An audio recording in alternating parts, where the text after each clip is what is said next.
We spent 15 years in the rap game, holding weed and procuring late-night snacks for our boy. Sorry to say, Then, our friend died. Daniel and Matthew Libman, who are two of the creators of the show, and me and David Cass, we all worked on Happy Endings together. And I think we were always looking for some kind of setting of fish out of water. How do we, one of the things that I love to play is like an undeserved arrogance. And so a guy who's next to the guy is like the best place to do that. So we found hip hop to be a good place to put it. If we all didn't have a false arrogance, we wouldn't assume we knew how things worked, or like things were intuition is a false arrogance in a lot of ways. So it's funny to me when people are boasting like that.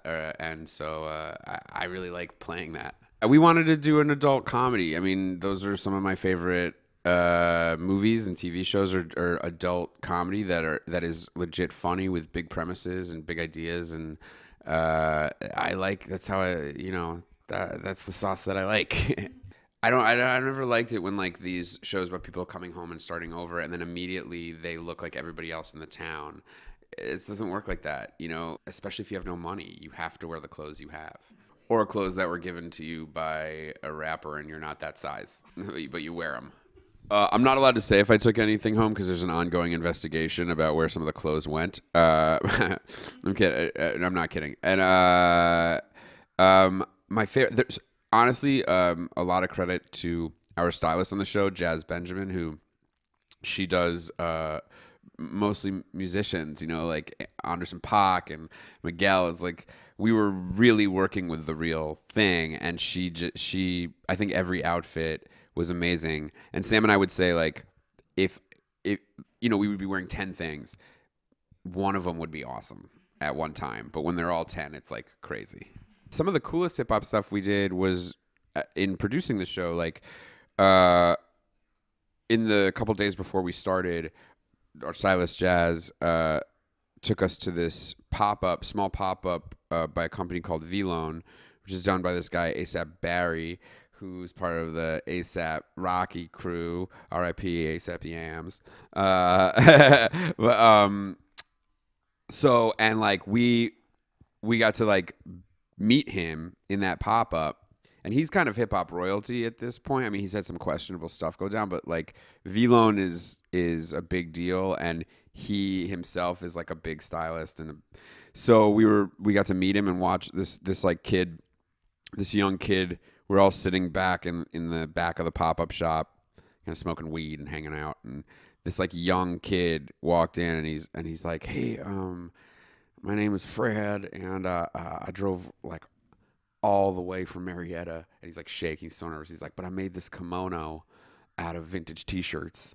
And he like took out of the bag this like crazy looking kimono. Like it was exactly what he said. It was a giant down kimono made out of vintage T-shirts. Like, insane. And Barry was like, "Oh, that's tight." And he put it on. And he looked around the room, and everybody went silent. Everyone was like, he's like, "What y'all think?" And like, I wasn't going to be like, "That looks crazy."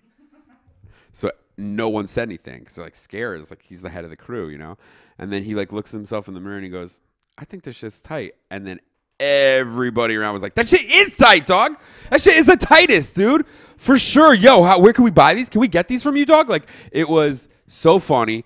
And then 6 months later, Sam and I are at the shoot for the poster, and we're going through the rack, and that kimono is hanging on the rack because ASAP Barry put that kimono on Playboy Cardi for a photo shoot.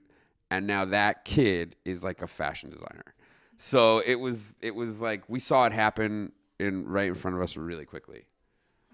We just kind of speak the same language. There's like certain people in comedy that come up in similar ways. And he was at Second City in Detroit and Chicago, and I came up through the Upright Citizens Brigade in New York. Then as we started to do the show, you spend a lot of time together, and we like the same things. And, he's now become a close friend of mine. So it's just really lucky. This is a tough topic of conversation. I have driven through Champaign on my way to Wisconsin, but I haven't spent time there, and I know that it is very different than what it was. Champaign is reflective of any place that's not the top of the world. We thought the title was great, and these guys are from Illinois, and I'm sure that there are people who live in Champaign that are like these guys. These guys are everywhere. Hype beasts and like people like this. Like when we were shooting in Georgia, we were out in like Peachtree City at a mall shooting, and right in the mall, there's like this Supreme consignment store that some kid set up with like all his old Jordans, and he's selling them, and he's doing a good business, and like that's a store in the mall in Peachtree. Like this culture has really bled out in an interesting way. So I feel like we're at a nice point where we were able to do a comedy about it right at the time that it's kind of cresting. One of the things about the show that I think will come through is that we're not making fun of it at all. We're if anything, honoring it by setting a show there, and I love the culture.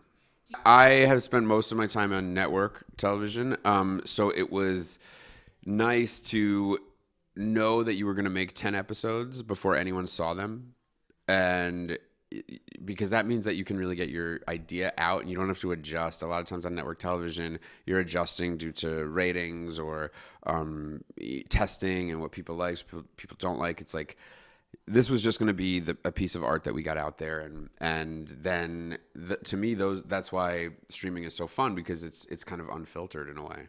I have young children, so I don't watch much. I watch the Knicks, and that is usually like the TV time that I am allotted for myself as a human. The rest of the time is spent binge watching like Yo Gabba Gabba, or for my youngest son, Drake, or for my oldest son, Cole, he likes like American Ninja Warrior. So I'm not getting like the cream of the crop as far as television, but I know that it's a good time. We out here. God damn it. Cut!